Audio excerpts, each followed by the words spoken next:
હા આકાબા, જય માતાજી. એમ નીરજભાઈ મજામાં? મજામાં મજામાં આકાબા. કેવું ચાલે છે આંદોલન? બરોબર ને? આંદોલન પૂર જેવો જોશમાં પકડી લીધું છે. આખા જી ગુજરાતના ખેડૂતોની માંગ લઈને ઉપવાસ છાવણીમાં બેઠા છીએ, અમરનાથ ઉપવાસમાં.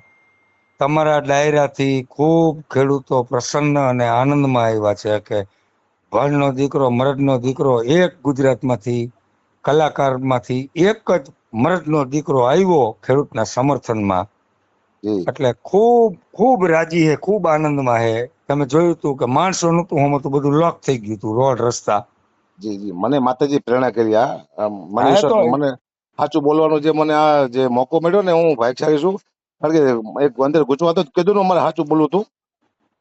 પણ પણ આકાબા, હમ, આકાબા જગતનો તાજ છે, અન્નદાતા છે. અન્નદાતાને તમે સમર્થન ન કરો, જી તમે જેનું ખાવ હો જી એને તમે ટેકો ન દો તો કોને દો? જી. અને મને વિશ્વાસ છે નીરજભાઈ કે મારી વાત સરકાર સુધી પહોંચે. સરકાર છે ને આનો ક્યાંક ન્યાય લાવશે, વિશ્વાસ છે. કારણ કે ના હવે ના આટલું બધું મોટું થઈ ગયું, સરકાર આપણું ન્યાય લાવશે.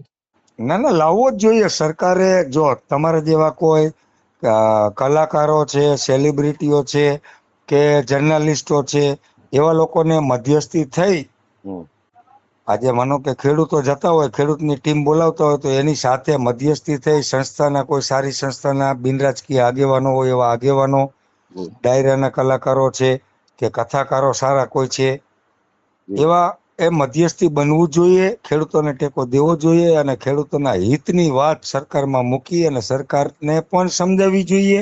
જી અને ખેડૂતોને પણ જો ગુમરાહ થતા હોય તો સમજાવવા જોઈએ. પણ જી આ વિષયમાં ખેડૂતોની માંગ વ્યાજબી છે અને જી હકની છે. તો જી ખેડૂતો સામે પ્રેઝન્ટેશન કરી અને તમારા જેવા સજ્જન માણસોએ આગળ આવી અને જી. એમાં કઈક રસ્તો કરવામાં મદદ કરવી જોઈએ. તમે આટલા ઉપવાસમાં બેઠા છો ભાઈ, આટલા દિવસ 5-6 દી તમે ખાતું નથી, અને મને આવી પ્રેરણા થઈ. આપણે માતાની કૃપા કહેવાય. અને સત્ય માટે છે એટલે વાંધો નહીં આવે. કારણ કે નિસ્વાર્થ છે, તમે પણ નિસ્વાર્થ છો, હું નિસ્વાર્થ છું. કારણ કે જી જી ખેડૂત માટે આપણે કરી રહ્યા છીએ. કારણ કે મને રાતે ઊંઘ બહુ હારી આવી જીવનમાં. કે હા. આટલા પ્રોગ્રામ કર્યા, અમે પહેલી વાર એક સારું કાર્ય કર્યું છે. અને એ તો નિસ્વાર્થી આપણો કોઈ નથી સ્વાર્થ. આપણે સરકારનો નથી, મને ખેડૂતનો સ્વાર્થ. માત્ર એક સત્ય બોલું છું ને, અને મારા બોલવાથી એટલો પડઘો પડ્યો ને, એ માતાજીની કૃપા છે. આવો અને પધારો. આજે 7મો દિવસ છે ઉપવાસ છાવણીનો. અને અમારા મીડિયાને શુભેચ્છા આપજો. આપણે ગુજરાતનું મીડિયા છે ને ભાઈ, ના ના એને ના, બહુ સપોર્ટ મીડિયા કર્યો, બહુ સપોર્ટ કર્યો આપણને. મીડિયાએ આપણને આખી ટોટલ ગુજરાત મીડિયાએ ખૂબ સાથ સહકાર આપ્યો હોય. એમાં ટેલિમીડિયા વાળા મિત્રોનો વધુ સાથ સહકાર છે. જી પણ તમામ મિત્રોનો અમે હવે આભાર માની છીએ. અમે જી. બધી વ્યવસ્થા એ લોકો માટે જમવાની રહેવાની બધી કરેલી છે. અને આપણો હવે પરિણામ તો જ્યાં હું આપણે હવે અમે પકડું, અમે ગઢવી પકડે પછી મૂકી નાખતા. હવે આજીવન મૂકવાનું નથી. હવે ખેડૂત જ રહેવાનું. ડાયરા થાય કે ન થાય, તેલ પીવાય જ્યાં ના ના, રહેવાનું, પણ જો ખેડૂત રહે. જો રાજાશાહીમાં ચારણોને અને ગઢવીની ભૂમિકા શું હતી?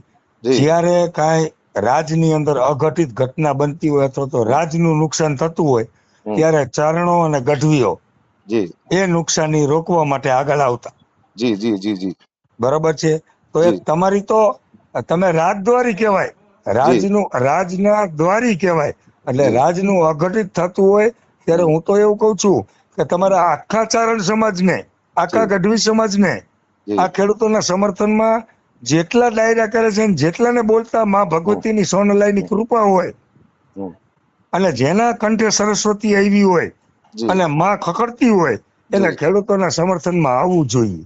એ તો ચારણો તો સમર્થનમાં જોઈ. પણ બીજી વાત એ કરું કે મારી આટલું નામ હતું એટલે હું આવ્યો ને, એટલે મારો આખો ચારણ સમાજ આવ્યો માની લેવાનું તમારે કે આ ચારણ હા સમાજ હા બોલે. હકાભાઈ એક બોલતો, હા, એ તો તમે આખો ગઢવી કીધું કે સમાજ ભાઈ છે આ. આખા, તમે કીધું આખા સમાજનું સમર્થન છે.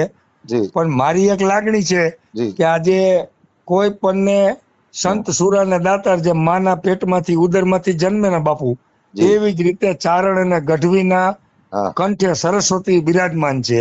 તો વાહ નિલેશભાઈ, સરસ્વતી વાળો વ્યક્તિ આવી અને સારી બે વાતો કરે ને તો ખેડૂતના આ વિચારો હે ખેડૂત હકબા. સાચી આને વાત, તમે સાચી વાત છે. લાગણીના બે શબ્દો કોને જી. તોય ભરાઈ જાય.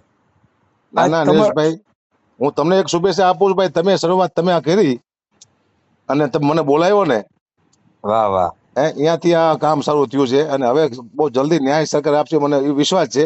કારણ કે આટલા બધા અવાજ ઉભી થાય ને, એટલો બધો દેશમાં, ગુજરાત આખામાં, એટલે સરકારને ન્યાય આપવો પડે. કારણ કે ભગવાનને ન્યાય આપવો પડે તો સરકાર તો આપે છે ને ન્યાય.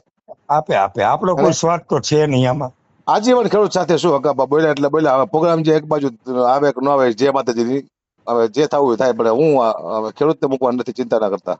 વાહ ભાઈ વાહ, જય અને ભાઈ માતાજી, જય જય માતાજી, માતાજી, જય માતાજી, જય જય માતાજી. કઈ માતાજી. કામ હોય તો મને કહેજો ભાઈ. હો વાહ. હા ભાઈ.